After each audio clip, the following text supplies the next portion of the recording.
Hello, ladies and gentlemen. Welcome back to our last section of AP Statistics. We're going to be looking at inference for slope. We'll be starting with 12.3, day 1, sampling distribution of B and conditions for regression inference. By the end of this lesson, you'll be able to check the conditions for performing inference about the slope beta of the population true regression line. At the end of this lesson, go ahead and try these problems. Let's begin.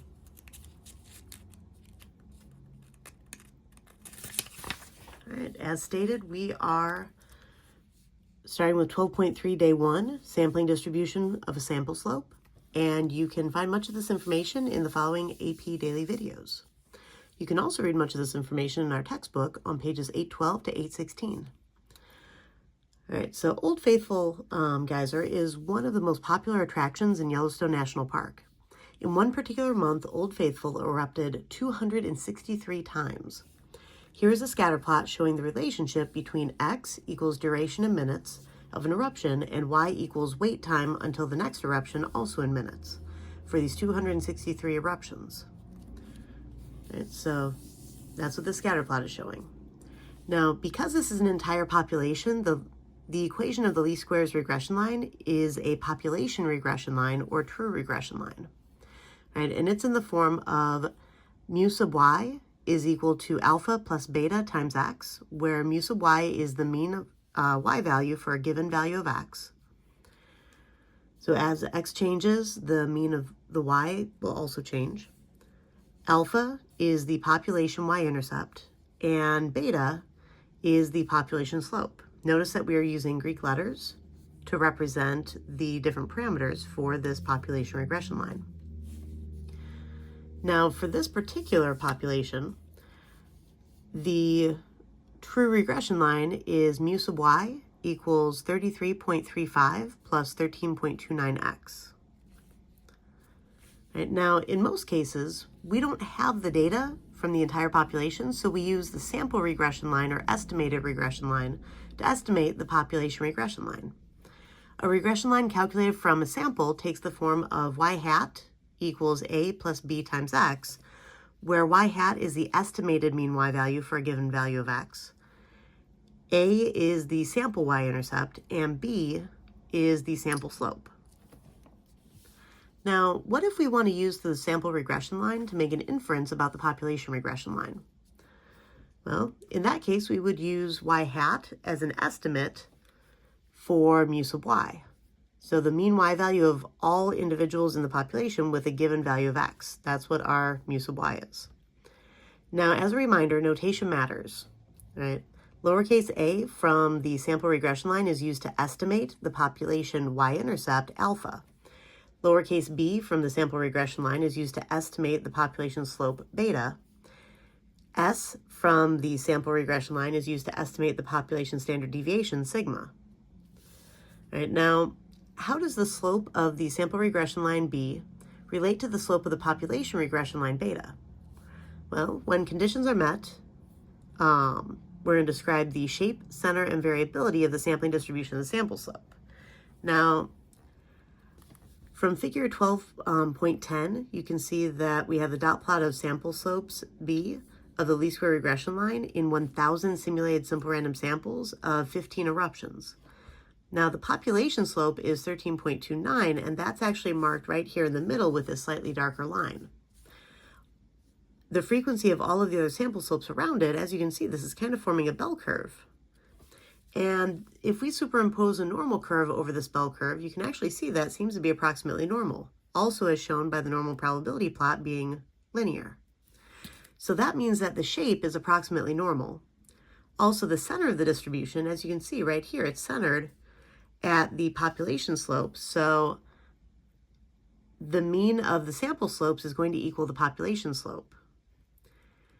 And for our variability, the standard deviation of the sample slopes is going to equal the population standard deviation from the regression line divided by the standard deviation of x times the square root of our sample size.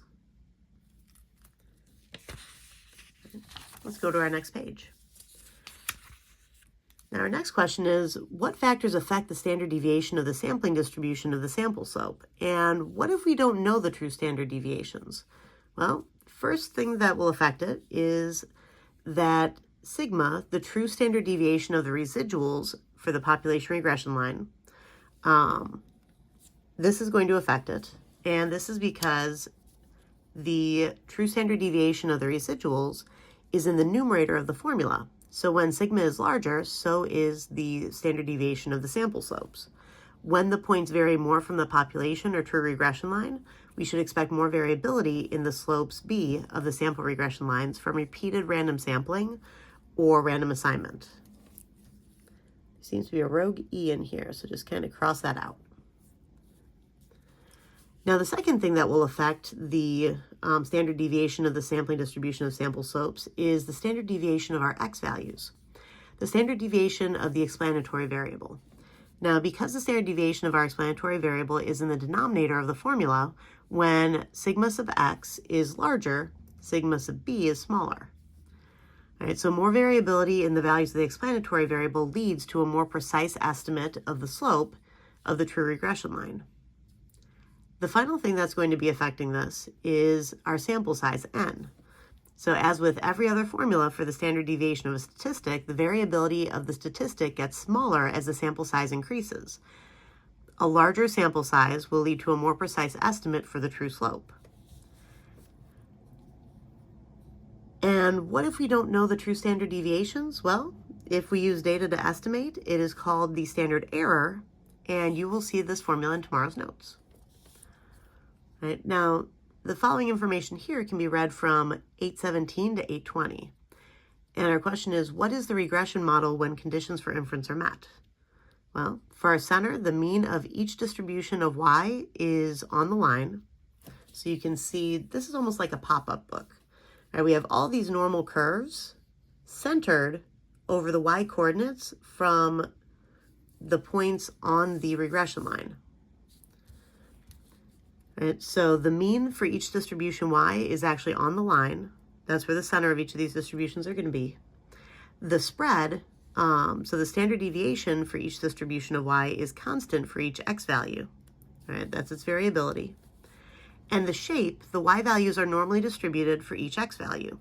So every single x value produces the mean of y when you put it into your regression equation, and all of the y values that are possible are going to be normally distributed with the same standard deviation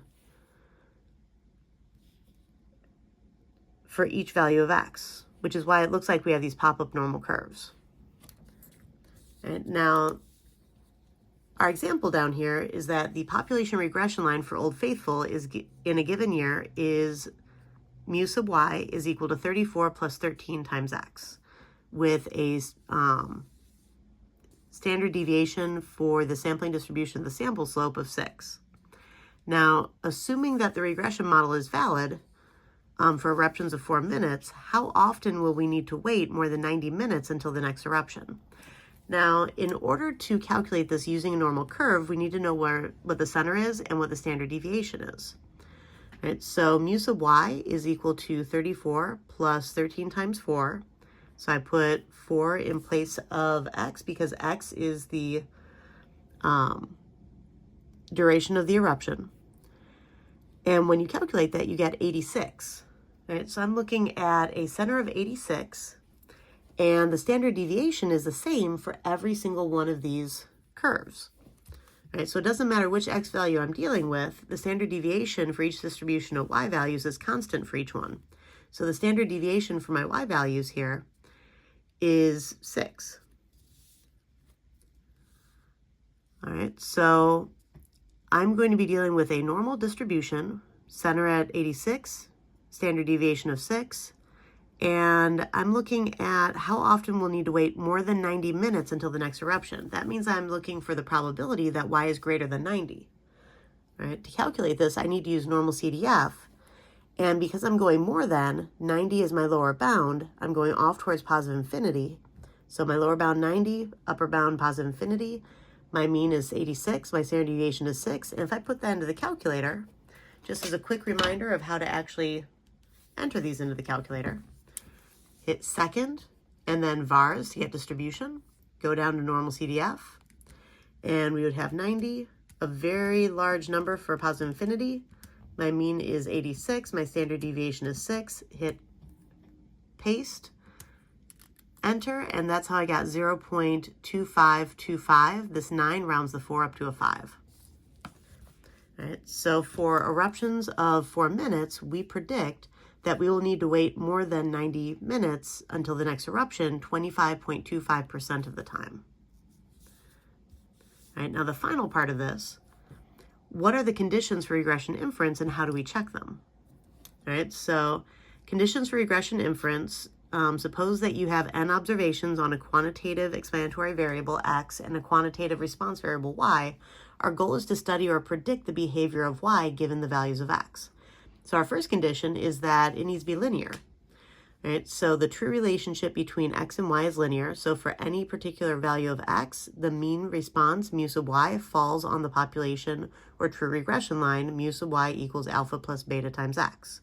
Now, in order to actually check that condition, we take a look at the scatter plot and the residual plot. And the scatter plot should look like a linear relationship, and the residual plot should show no leftover pattern once a linear relationship has been established. Our next condition is independence. So individual observations are independent of each other, and when you're sampling without replacement, check the 10% condition. So for independent, we are literally checking the 10% condition that our sample size is less than 10% of the population, and we need to make sure we're not dealing with a time plot. Now, the normal condition, for any particular value of x, the response y varies according to a normal distribution. So for this, we're going to check that the dot plot or box plot of the residuals shows no strong skewness or outliers. Or, according to the course and exam description, we could also check that the population size is at least 30. Our second to last condition is equal standard deviations.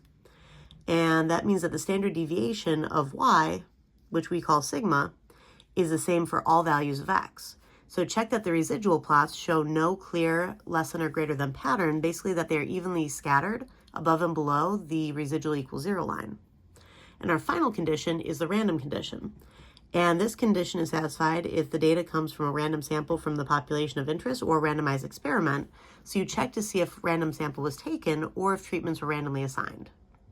All right, go ahead and try these problems, and I will see you in class.